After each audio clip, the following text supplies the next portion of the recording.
Kara Fallon, and I'm delighted to be here as part of the Global Health Studies program at Yale's Jackson Institute, where we are thrilled to think about global health as it applies in different contexts and different settings.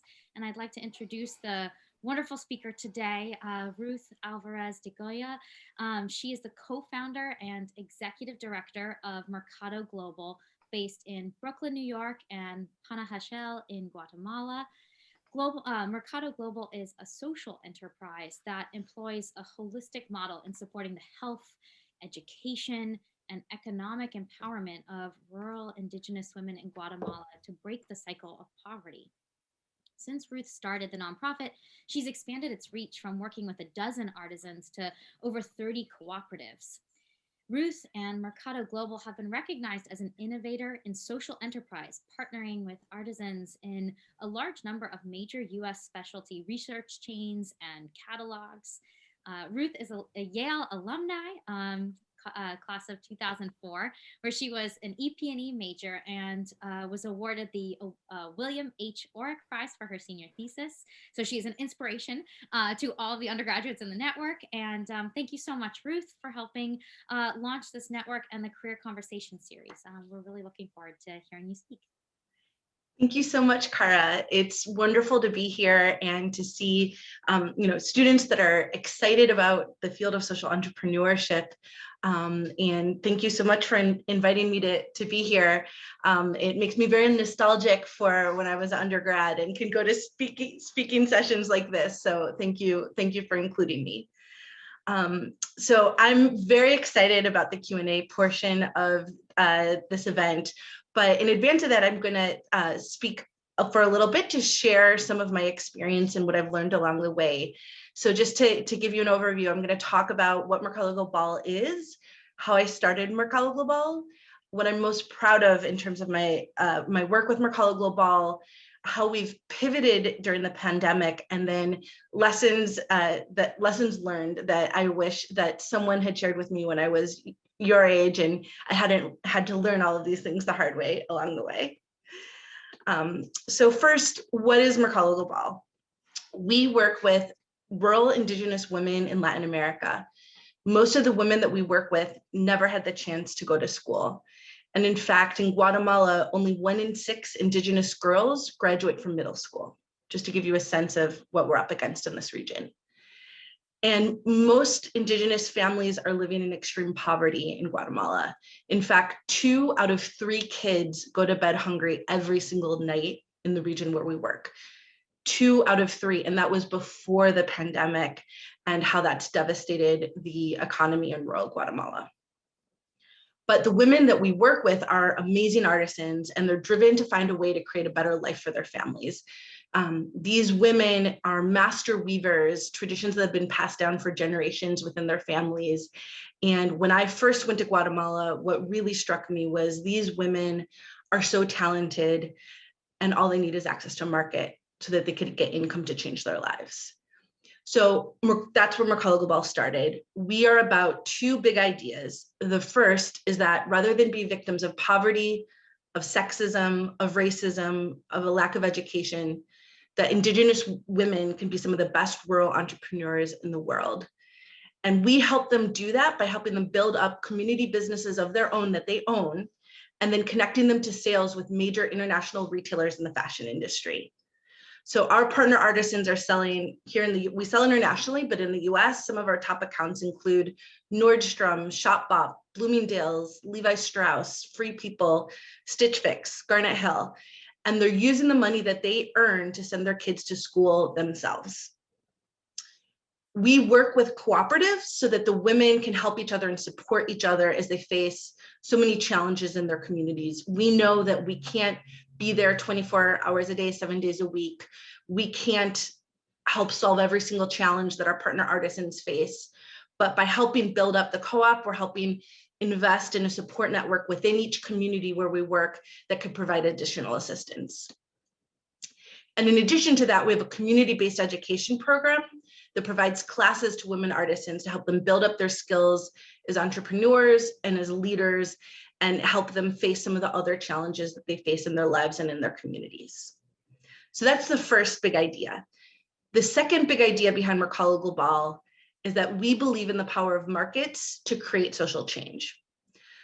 So if you think about all the problems in the world, and it seems like it doesn't just seem like, in the past year, we've even more problems have come to light. And we believe that these problems are too great to leave just to the nonprofit sector. So to give a sense of this, US GDP in the US is $18 trillion.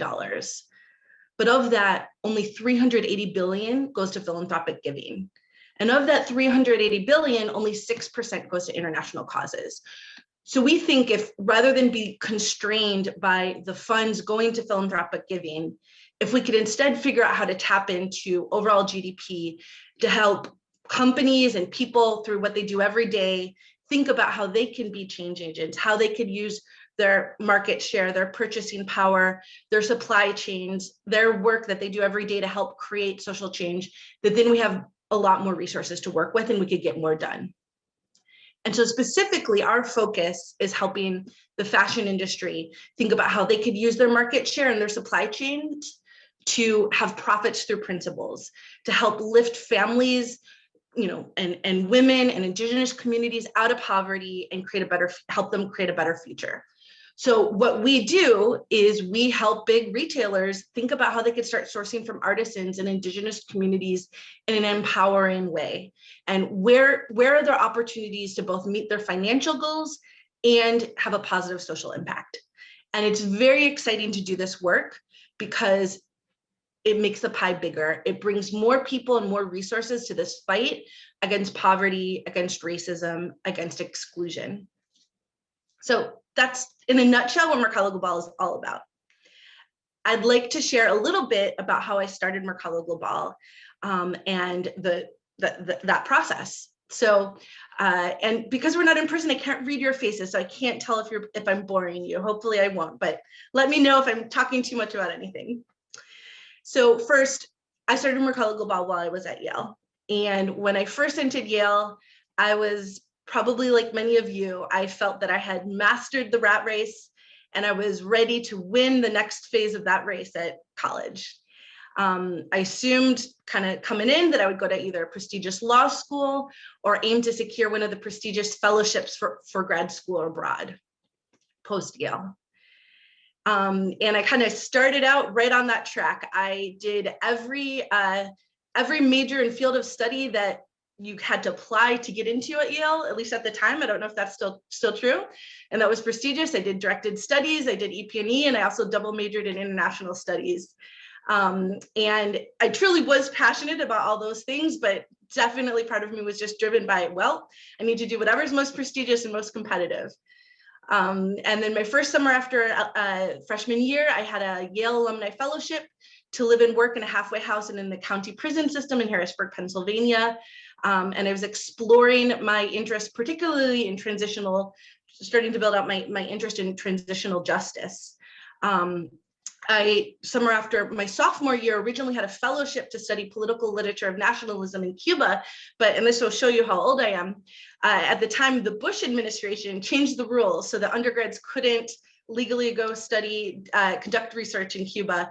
And so all of a sudden I had to kind of figure out a plan B. And I thought, well, I'm really interested in international human rights issues. And so very last minute, my plan B ended up being to go to Guatemala. So I did my first trip to Guatemala when I was summer after sophomore year. And I ended up working with an association of rural communities. And what really struck me right away was that I had never felt so useful in my entire life. I helped this association build their first website, start doing more grant writing, expand their programming, and the feeling of switching from just having, been learning and doing kind of on-campus activities to feeling like, wow, I could actually help support this organization and accomplish real big things was very exhilarating for me. And so at the time, I was actually only supposed to be there for half the summer, and I had a real real paid job lined up for the second half of the summer with the ACLU of Ohio, where I was supposed to be earning the money to buy my books for the next semester. And I kept pushing back my return date, and eventually didn't go, decided not to, let them know I wasn't coming for that job. And in fact, and this might shock some of the professors on this call, but ended up arriving to Yale, I think 2 or 3 days late, missed part of shopping period, gave my parents a heart attack, but it all turned out, okay, but just gives you a sense of how rewarding and exciting it was for me to be in Guatemala and to be in partnership with these indigenous communities that were facing so many challenges, and where I felt, hey, I might actually have some skills that can support the work that they're trying to do. And I came back so excited, so exhilarated. But what actually ended up happening when I came back was after, the first 2 years of Yale, I had loved it. I came back and I hated it. I felt like I'd spent so much, I was no longer interested in spending so much time discussing the big issues and the challenges the world faces from within our ivory tower. And I just wanted to go out there and do something about it. And I thought about dropping out, and then I ended up deciding, I'm just going to graduate in 3 years, but I don't want to give up on my double major. So to pull off a double major and graduate in 3 years, I had to take 6 seminars, that's fall semester, signed up. And to make a long story short, I ended up driving myself into breakdown. And I'm sharing this because it's actually a really important step in the road towards building this organization and becoming, starting to achieve my potential as an individual and as a leader. So that semester, I somehow managed to pull off straight A's, and I wrote all 120 pages of term papers for those seminars in November and December, but it came at a very high cost. I isolated myself and I stopped interacting with friends at Yale, but by the end of the semester, I could barely get on a plane home, and I ended up not being able to get out of bed for several weeks. And so this brings me to the first and possibly one of the most important lessons that I can share with all of you, is that crisis always brings opportunity if you're open to it. And you'll see that comes up repeatedly as I've built this organization. So at the time, it seemed that I had failed. I couldn't get out of bed. I was clearly having a breakdown, but in retrospect, it was the beginning of a path to thriving. So I ended up seeking medical help to get through that period. And then I came back to Yale the next semester, that spring semester, with a new approach. I decided I remember having this conversation with myself. I decided I'm going to take myself out of the rat race and only focus on healing and the things that mattered most to me. And so for me, this meant time every day with friends. I remember taking 2 to 3 hour dinners, 2 to 3 hour dinners in Brentford's dining hall so that I could spend time with the people I cared about. And then it also meant something that I had started to do when I first came back from Guatemala, that I was going to focus on that. And that was when I left Guatemala, so many of the women in the communities where I was working would come up to me every time we would leave a community and say, Ruth, wherever you come from, could you take our artesanías and sell them for us? And we had tried so many different interventions and approaches to fighting poverty and getting healthcare and providing support to these communities. And what had really struck me that summer was to realize there just were not enough financial resources available. And where there were resources such as scholarship programs or specific health programs, that they weren't sustainable or they weren't empowering, or it was challenging. Like, for example, a really great community health program, it's hard to fully benefit from that when you're dealing with starvation for your family. And so I had decided, I just made this compromiso to these women that I had met. I emptied my suitcases, and when I came back, the first thing I did when I got back to Yale was I'd set up a table on old campus and I sold $5,000 of their artesanías. And it funded 26 little girls to go to school that entire year, and gave a lot of money to those families. And they just kept DHLing and sending me things. And I just want to share that at that time, it was different than today. This was before social entrepreneurship was a buzzword. And I remember feeling, you know what, this is almost embarrassing that I'm setting up this table and selling it, but I don't care, because this is the most important thing that I can do right now. And when I came back that spring semester, I decided, you know what, this is what I'm going to devote myself to. And if I am just selling product for these amazing women and helping them and being partners to these amazing women leaders to help them get through this period, then that is the most important thing that I can do.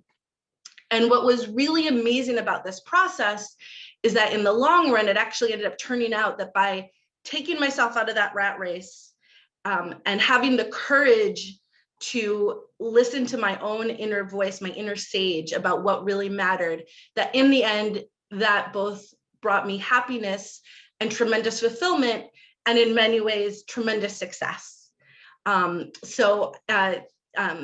the first lesson I'd love to share. And, I ended up then doing research for my senior thesis on issues that eventually, Mercado Global came out of that.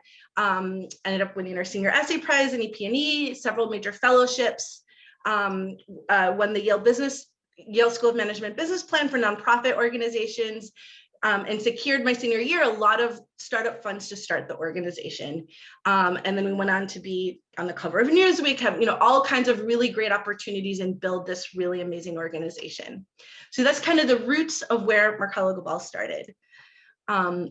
And before I share some lessons that I've learned along the way that I hope might be insightful for all of you, I'd also like to take a moment to talk about how some of the core principles and strategies that we've used to build Mercado Global really were so powerful and also helping us successfully not just survive the pandemic, but thrive in the pandemic. So, and I think this is another great example of never miss the chance to find a great opportunity in a crisis.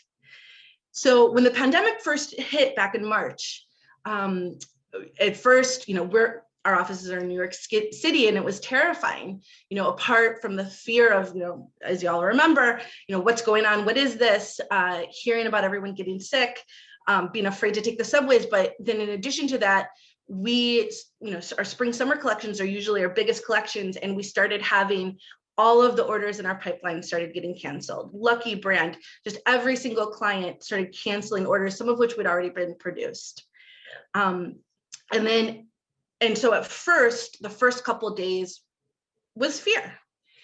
And then things started to change. And the first thing that changed was that my WhatsApp started blowing up with, we work with about 750 artisans in rural Guatemala. And our partner artisans started texting me very worried about Mercado Global's staff and our supporters in New York City. They were hearing on the radio what was going on. At the time, they were thinking of this as something that's happening in New York City.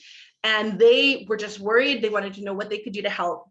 And we came up with this idea of, we're just going to go into our inventory, into our inventory room, start pulling out thousands of yards of overstock fabric, and we're just going to make as many masks as we can and just send them to hospitals and nursing homes in New York City. And so we quickly made a plan. We pulled our sales team off of sales because there weren't no point in that, since buyers weren't even picking up their phones or responding to emails, and instead had them call about 100 hospitals and nursing homes all across New York City, find out who needed what, and we just started shipping thousands of masks every week to hospitals and nursing homes across New York City. Then we reached out to one of our big partners, Levi Strauss. They had recently sent us 11,000 yards of denim for a big, huge conference bag order for a conference that we assumed would no longer be happening. We asked permission, can we use this to make masks to donate to healthcare workers and at-risk communities? They said yes, and it just started to grow from there. So originally, we were focusing on healthcare workers in New York City, then postal workers and public housing residents in New York City, then migrant farm workers, and indigenous communities across the Americas. And to date, we've sold or had funded 150,000 masks, of which 120,000 we've donated, which is something we're very focused on. And actually, this is still ongoing. Right now, we're very focused on providing masks to children of migrant communities in the US and indigenous communities in the Americas. So I wanted to pull that out because, that's a great example of how everyone came together to address a challenge and thrive with it. And a couple other things that we did to get through the pandemic, other opportunities we found. We built a team of sales leaders on a commission basis. We leveraged the opportunity of massive layoffs in the fashion industry to find these amazing sales leaders who had made their money, wanted a chance to sell something they actually believed in, that gave back, and were willing to help us build our account base. And so when other fashion brands have gone out of business, we've actually grown. We've had 45% sales growth this year and brought in so many major accounts, which is really exciting and positions us well for the other side of the pandemic. And we also practice collaborative leadership to get through this period. We doubled down on investing in our leadership team, making sure we had the right people on the bus, that we were working collaboratively to figure out how to get through and get it done. And by approaching the challenge as a team and a leadership team, it allowed us to manage the pivot and a level of quick change that most other organizations could not survive, but we were able to manage it successfully. And I'm happy to go into more details, but we basically had to redesign everything that we do, how we do everything from production to sales to fundraising to operations, how our offices are set up. Everything had to be redesigned, how artisans get to us. We had to redesign it to be able to do it safely during the pandemic. And we empowered our team, and we built our Masks Where They're Needed Most campaign, which became a platform to build a coalition to support our work so that we could build an army of supporters, of corporate partners, retail partners, foundations, individuals that were helping us get through the pandemic and positioning our work in the context of a desire to help migrant communities, of anti-racism work, of promoting women's empowerment. So we focused on building a team. So, and what we're most excited about in terms of getting through the pandemic, in addition to building sales, I am so grateful to have been part of a team where at a time where hunger is so desperate in Guatemala that if you drive through the rural highlands, you see white flags everywhere because people are putting white flags out when they're just desperate for anything, a piece of food. I'm very grateful that we've been able to increase sales and income for our partner artisans. We've actually been able to give work to some of the other artisan businesses in the region that otherwise have been on the road to go out of business. And we've onboarded 100 new artisans to our model and to our work in the middle of this pandemic. So very thankful for that. And I know that I might be going a little over time, but I just wanted to share a couple lessons learned, things that I wish I had learned, someone had shared with me when I was your age. So humor me on this. The first is that I think one of the most important things that you can learn at this stage of your life is how to seek out and listen to your inner sage, to your inner voice. If all you learn at college is who you are and what really matters to you, not to your parents, not to the broader society, then I think you'll have learned something really powerful. And I think, many of us are high achievers, partly because we're wired to please others and seek public acclaim, but it's really important to learn what really matters to you because you're going to be the one living your life and you only have one life to live. And I know so many people, so many former classmates who are successful by traditional metrics, but are incredibly unhappy. And the trick is that if you can figure out what really matters to you and then do it, not only are you going to be happy and fulfilled and love going to work every day, but you will be tremendously successful. Because when you do what you're passionate about, you will do it well, you'll do it diligently, you'll put in extra hours, and you will be successful. The second lesson that I share is to seek out and invest in mentors. It took me about 2 years into the launch of Mercado Global to realize how important this was. And that asking for help and mentorship isn't a failure, it's a sign of a successful leader. It's the best way to accelerate your success and growth. Why would you try to figure everything out for yourself when you could just talk to someone who's already done it and knows how to do it successfully? And people love to support other young people. You provide added value to them too. Just make sure to thank them, invest in them, send them handwritten thank you notes. That is the most powerful tool you have, handwritten thank you notes for everyone who does something wonderful for you, even just meeting with you. Invest in them and it will come back to you 10 times over. And just remember then to pay it forward to young mentees in the future. 3, learn how to promote yourself. This is particularly an issue for young women, especially. You are worth being promoted. You are worth getting opportunities. So get comfortable talking about yourself. You could do it with integrity and humility, but you can promote yourself, and that's really important to your career, no matter what it is that you do. Never miss an opportunity in the crisis, as I said before, and I could give a million more examples of how that has allowed us to accelerate our growth at different inflection points. 5, build teams, partnerships, and coalitions. I think at Yale in particular, it's easy to be wired to focus on the individual. And in American society in particular, we have a strange cult of the entrepreneur and the CEO. But the truth is that truly transformative success comes from building great teams. Great teams are your staff, your community, your clients, your donors, your strategic partners. You want to build a culture of empowerment within your organization that can drive the success of the organization, empowers every single person affiliated with it to be part of the success of that organization. I also encourage you to practice collaborative leadership. Another lesson that I've learned is setting corporate values or organizational values and using them as the moral compass to figure out how to really guide your organization to success. So Mercado Global's core values are partnership, authenticity, and respect. And I cannot tell you how important that's been. Those have been our secret sauce. Whenever we have to make really difficult decisions or important strategic decisions, we go back to those. We have our core values on every single wall, not every single wall, but in every single room in our offices, in both of our offices. And we are constantly thinking about how we could do a better job of embodying those core values. And that has driven success for us as an organization. It helps make sure you're hiring the right people for your team. Everyone is clear on where we're going and that you're making the right decisions. And finally, seek opportunities to learn some of the very important basics that you won't find in Yale's Blue Book. I'm assuming Yale still has a Blue Book, a course list. There are some very important, many amazing things in that Blue Book, but there are many important skills that you are not going to gain necessarily from those classes. In kind of 2 categories. One is hard skills. I went back a couple years after I graduated and checked just to make sure, but you can't even take an accounting class at Yale even if you want to as an undergrad. At least you can't get credit for it. And I have to say, if you're going to go into nonprofit management or any kind of business management, knowing basic accounting is helpful.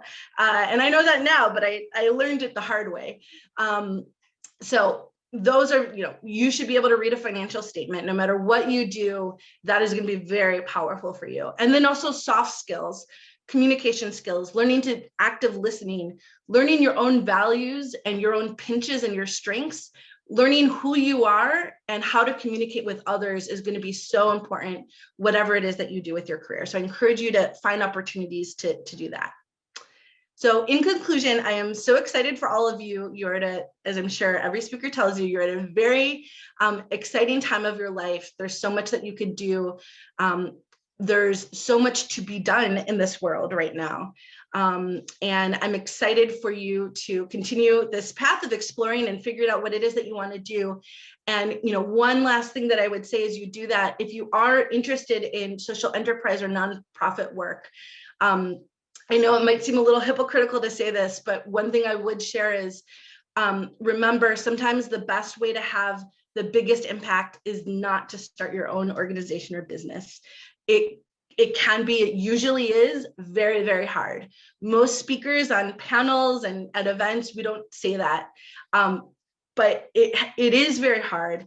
And you can make the argument that what's needed most is not more new organizations that are under-resourced, but more really great board members for existing organizations, donors that are partners to those organizations and building them, people at major companies who are intrapreneurs looking at ways to help their existing company create change.